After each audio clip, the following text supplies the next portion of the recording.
President-elect Rodrigo Duterte kumpiyansang magiging positibo ang resulta ng peace talks kasama ang CPP-NDF. May report si Rocky Ignacio.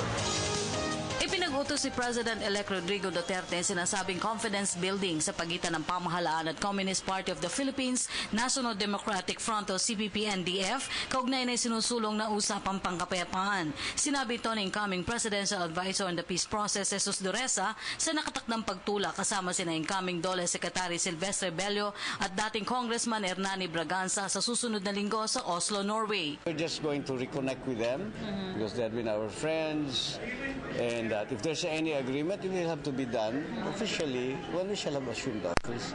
Magtutungo ang tatlo sa Oslo sa imbitasyon ng Norwegian government kaugnay ng taunang Global Peace Conference. Ayon kay Dureza, pagkakataon na rin anya ito na makipagkita sa mga leader ng CPP at NDF para sa inisyal na pag-uusap. Pero gate ni Dureza, wala pang inaasahang mabubuong kasunduan hanggat hindi pa formal na nakauupo ang Duterte administration.